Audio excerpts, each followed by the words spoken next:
Sansão não quis saber do conselho do pai e da mãe. E a Bíblia diz que ele passou por cima do conselho do pai e da mãe. Passou por cima do conselho estabelecido por Deus. E foi lá e arrumou uma mulher inimiga de Israel, filisteia. Não poderia ter relacionamento com ela e casar com ela, nada disso. Sansão era um homem, olha aqui, porque tem algumas pessoas aqui que precisam ouvir isso aqui agora, vou falar. Sansão era um homem cheio do Espírito Santo. Sansão era um homem cheio de promessas. Sansão era um homem que estava fazendo muitas proezas para Deus. Porém, Sansão tinha uma fraqueza. Sansão era doido para casar. Doidinho para casar. Sansão não podia ver uma senhorita. Que os olhos dele quase saíam para fora e o coração saía pela boca. Quando ele conversava, saía só o coraçãozinho vermelho. De tão apaixonado que ele ficava quando ele via. Porque ele era doidinho para casar. E foi aí que começou o caminho de derrota de Sansão. Porque Deus estabeleceu para ele ordens e princípios e ele não cumpriu os princípios. Porque ele achou que o que estava nele não sairia mais dele, mesmo ele caminhando de qualquer forma. Que é isso? Eu sou Sansão, sou forte, e quem está comigo é o Espírito de Deus. Já descobri isso, e eu posso fazer o que quiser, porque eu sou consagrado desde o ventre da minha mãe. Ele não vai embora, mas ele se enganou, porque a Bíblia diz que um homem tão forte, um homem tão poderoso, que fazia tal proezas em Deus, quando o inimigo descobriu o segredo de Sansão, a Bíblia diz que eles pegaram Sansão. Vou encurtar a história porque eu tenho que entrar na outra parte. Pegaram Sansão, furaram os olhos de Sansão, rasparam a cabeça de Sansão, e o lugar que era matar os burros, o medo, colocaram Sansão. Porque Sansão brincou com o Espírito de Deus, brincou com aquilo de mais precioso que ele tinha. E aqui eu trago para vocês algo importantíssimo que Deus tem para a igreja, para esta geração. Resultado de tudo, Sansão, que era para libertar o povo de Israel, não passou-se de fazer algumas proezas e não libertou ninguém, porque Israel nunca foi liberto, na verdade. Só ficou mesmo das proezas que Sansão fez. E ele foi envergonhado, foi maltratado, foi levado a um lugar que não havia necessidade de ir, no lugar dos animais, eles batendo nele, cuspindo nele. E a Bíblia diz que o final de Sansão foi o quê? Ele já estava cego, sem direção, e a única coisa final que ele fez, ele quebrou as pilastras do templo onde estava reunido todo mundo. Pela misericórdia de Deus, aconteceu essa proeza final, mas morreu mais de 3.000 pessoas e junto morreu Sansão também. E o ministério de Sansão terminou ali. E não era para terminar assim. Era na verdade para o Israel ser liberto. Era na verdade para Israel desfrutar de um tempo novo. Mas Sansão brincou com o Espírito de Deus, achando que não iria acontecer nada com ele. E agora eu pego esta introdução e passo para você dentro do texto que nós estamos lendo agora. Se é algo perigosíssimo que esta geração está cometendo, algo bem parecido com o que Sansão também fez, algo que esse tempo há muitas pessoas que estão levando a vida desta forma e está paralisando as promessas de Deus na vida das pessoas. Alguns estão partindo para a eternidade, até sem Cristo, por causa dessa brincadeira. É um perigo. Sabe qual é o perigo que eu quero falar nessa noite? O perigo de brincar com a graça de Deus. Fala para o seu irmão da direita e da esquerda: não brinque com a graça de Deus. Fala para ele, olhando para ele: não brinque com a graça de Deus. Não pode brincar com a graça de Deus. Amém, irmãos? Nós precisamos tomar o cuidado devido. Na época em que nós estamos vivendo, eu quero a atenção de todos vocês, ninguém conversando, a não ser que for coisa de extrema necessidade. Prestem atenção na palavra, por favor, todos os irmãos. Só anda se houver necessidade. Porque isso aqui é de suma importância para o seu crescimento e desenvolvimento espiritual. E hoje nós estamos vivendo uma época, que estamos vivendo a época da graça, da dispensação da graça. Porque alguém pagou um preço por nós na cruz do Calvário. Há mais de 2000 anos atrás, o nome dele é Jesus. E hoje, porque nós estamos vivendo esta época, você encontra até algumas pessoas usando a expressão: já não estou mais na época da lei, eu estou no tempo da graça. Agora eu posso falhar, pecar, continuar pecando, errando, porque a graça me traz de volta. Não escutamos essa expressão aí, não? E isto é um grande perigo, porque numa dessas idas você pode não mais voltar. Porque já foi lido aqui sexta-feira: quem pensa que está de pé, cuide para que não caia.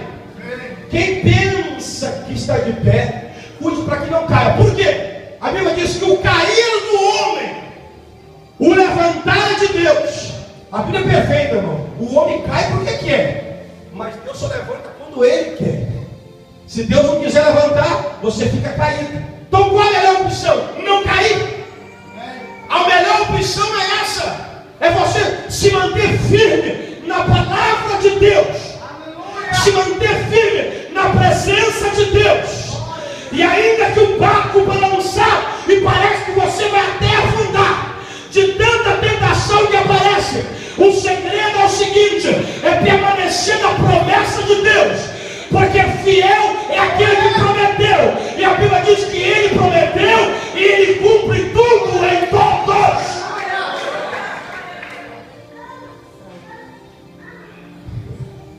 Agora aqui o apóstolo Paulo está trazendo um aviso para a igreja, porque a igreja estava confundindo isso. Quer dizer que agora eu estou no tempo da graça, é isso, ok. Eu dar uns pulinhos fora, fazer umas coisas erradas, e depois eu volto. Porque a graça me perdoa.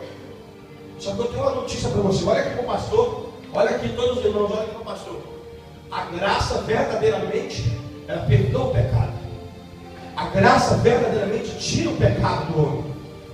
Mas a graça não tira a consequência.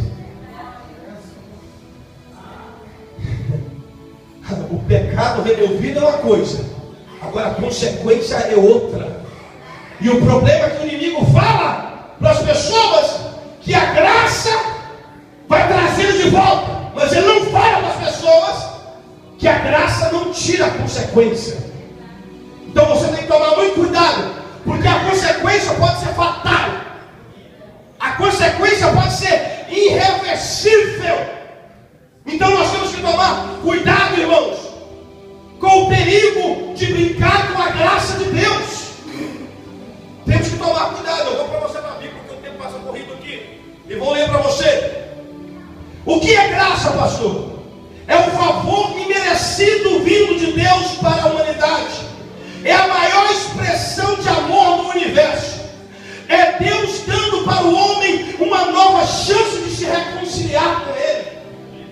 Graça não é para o homem permanecer pecando, pecando, pecando e pecando. Graça é para resgatar o homem do pecado e o homem permanecer em Deus, fazendo a vontade de Deus e não mais vivendo no pecado. Se você entendeu o que Deus está falando, levanta a sua mão e dá um glória a Deus e um aleluia. Para isso é a graça de Deus.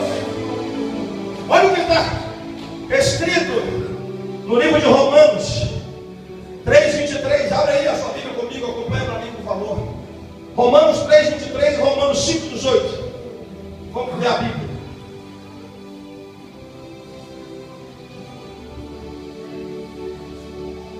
Tem alguém entendendo? Vai marcando a sua Bíblia aí, porque eu preciso falar da Bíblia para você.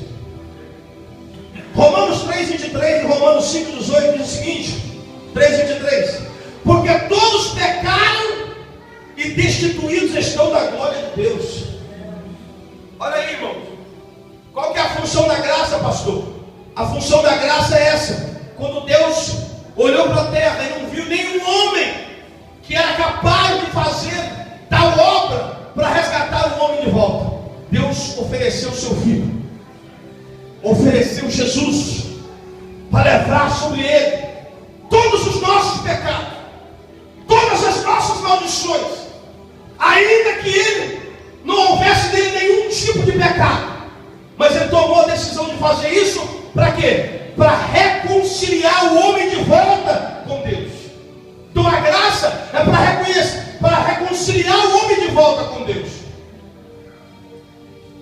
Romanos 5:18 diz o seguinte: pois assim como por uma só ofensa veio o juízo sobre todos os homens para a condenação, assim também por um só ato de justiça veio a graça sobre todos os homens para a justificação de vida. Palavra de Deus.